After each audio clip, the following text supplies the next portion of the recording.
baba Sheikh Adam baba yo aligamawi ku onu Omokewu ta yo aliketuwi ku onu Omokewu ta yo afanla ku onu Omokewu ẹ dákun Talokunbe.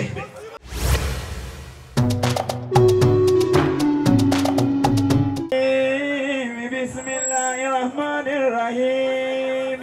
Ọ̀rọ̀ mẹ́ta ni mo fẹ́ sọ láyé yìí.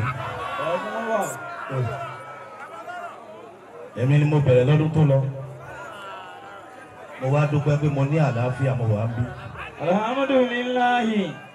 Tí wọn náà bá fẹ́ gbà lékun rẹ̀ lọ́dún tí ń bàbá sọ pé la ilaha illallah. La ilaha illallah. Èmi ò ní kí àfáà KISHKY. Màá kí àwọn abiyamọ tí wọ́n tọ́ àfáà KISHKY pẹ̀lú kádàrá.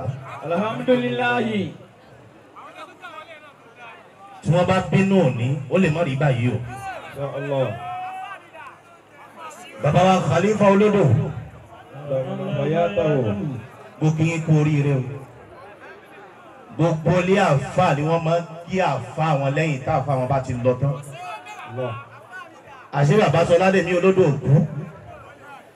Bí wọ́n eléyìí ò bá ṣẹlẹ̀ ẹ̀yin gbogbo tí ìjókòó rẹ̀. Ọ̀tọ̀ lọ kálukú fi máa ríran o. Bàbá Sheikh Adam bàbá yo aligamawi ku onu Omokewu ta yo aliketuwi ku onu Omokewu ta yo afanla ku onu Omokewu ẹ dákun Talokunbe. Nilita sa'adat bikidimatin wa biadiyatin. Ẹ dákun torí Ọlọ́run nílé àwọn sàláàtì tá a bá rí àwọn nàkíbìlà ṣìrọ́ọ̀fù lénìí tá a rí owó lágbà lénìí tá la fẹ́ kí. Nilita sa'adat Màmá wa àgbà nígbàdà ìyàwó lódò mo kí yín ọlọ́jà rí yín fẹ́.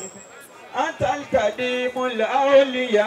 Afáwa KISHKY ìwọ tí wọn náà lò ní sìn lánàá ebi lọ jẹ́ kí wọ́n sìn wọn náà lẹ́nìí.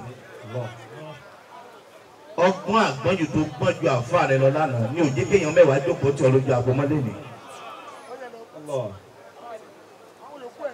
Afáwa KISHKY ìtọ́lọ̀ jójó rí báyìí fún yín òun náà ní pé ẹ fi taratara gbà fún ẹ tọ́lọ̀ ní kẹ́ gbà fún. Antal kadimul awliya mutafaimu.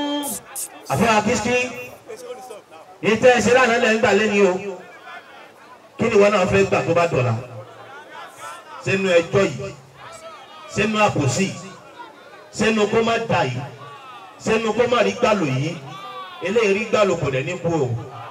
Ẹlẹ́ẹ̀kẹta náà rọ̀ gbogbo wọn tó bá ní ògbó lè yín dákun má fi ṣeré o. Yóò máa ṣe tí ó máa dùn ọ́ máa fi ṣàdúrà fún un tó bá ilé parẹ́ talẹ́ fẹ́ fi rọ́pò rẹ̀. Ẹ̀yin màmá tẹ̀ ń bẹ́lẹ̀ lánàá mo kì í tẹ́ ẹ̀ banújẹ́ bẹ́ẹ̀ bá banújẹ́ lẹ́nu orí ni ò lè rí báyìí o. Ìwọ tí wọn náà ya wèrè pẹ̀lú ọkọ rẹ bó lọ́la tiẹ̀ náà fẹ́ ṣe ní subahana rabbika.